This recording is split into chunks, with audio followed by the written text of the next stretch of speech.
चलो माना मैंने कि तुमने मुझसे बहुत प्रार्थना की, बहुत अर्जी लगाई, मंदिर मस्जिद जहाँ मुमकिन हुआ वहाँ भटके, फिर भी मैंने तुम्हारी नहीं सुनी। यही शिकायत है तुम्हारी। माना मैंने कि तुमने सारी देवी देवता सबके शरण गए, सबसे लड़ते रहे, सच था तुम्हारी तरफ से, तुम ही सच्चे थे, और फिर भी तुम्हें लड़ना पड़ा और इंसाफ नहीं मिला। माना मैंने, मैं गलत हूँ, तुम सही हो, लेकिन आज तुम पीछे क्यों हटना चाह रहे हो? सिर्फ इसलिए कि मैंने जवाब नहीं दिया, मैंने कृपा नहीं की, मैंने चमत्कार नहीं किया। लेकिन क्या तुम्हें अपने कर्मों पर भरोसा नहीं है? तुमने अपने कर्मों से कितने कितने आशीर्वाद पाए हैं, याद है तुम्हें? कभी किसी बड़े बुजुर्ग को ज़रूरत पड़ी हो, तुमने अपने वस्त्र तक उन्हें दे दिए हैं, फिर चाहे तुम्हें पीड़ा क्यों ना सहनी पड़ी हो।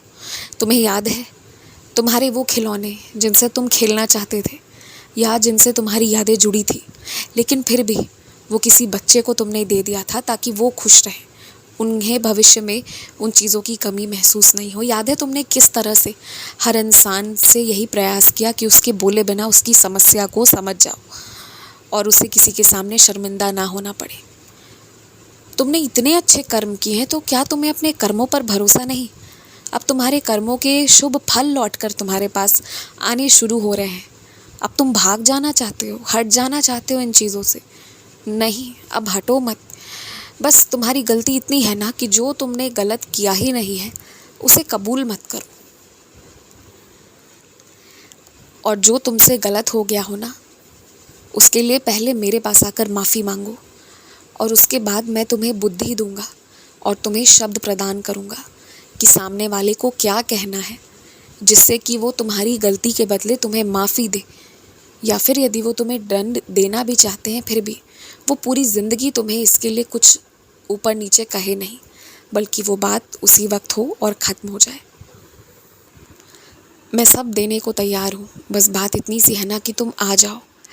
तुम्हें ऐसा लगता है कि कुछ लोग बहुत आराम से रहते, उनकी ज़िंदगी बहुत आसान है, लेकिन एक बात पता है, जितने भी लोग आज आराम से रह रहे हैं ना, वो भी मेहनत करते हैं, कड़ी मेहनत उन्होंने भी की है।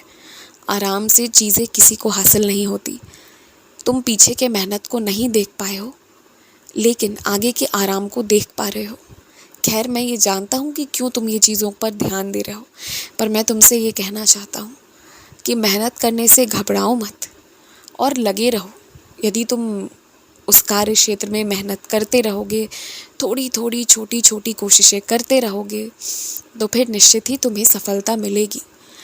और मुझे पता है तुम्हें शक है कि शायद तुम्हारा भविष्य सुनहरा हो, या हो सकता है कि सब कुछ बिगड़ जाए, लेकिन मैं दावे के साथ कह सकता हूँ कि यदि कोई प्रयास भी कर लेना, फिर भी नहीं बिगड़ पाएगा, क्योंकि अंदर से तुम्हारी ज़िद है।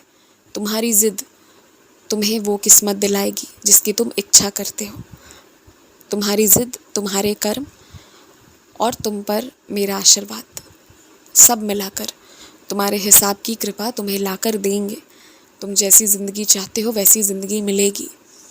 कभी कभी मनमुटाव होता है, कभी कभी बहस हो जाते हैं, लेकिन उन्हें बहुत लंबे समय तक याद रखना शोभा नहीं देता।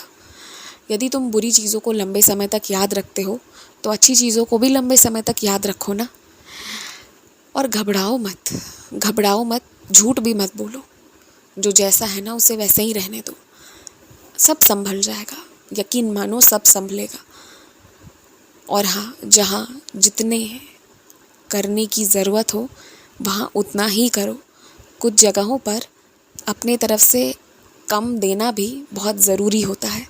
मैं आशा करता हूँ तुम मेरे इस संकेत को समझोगे। खुश रहो, मुस्कुराते रहो।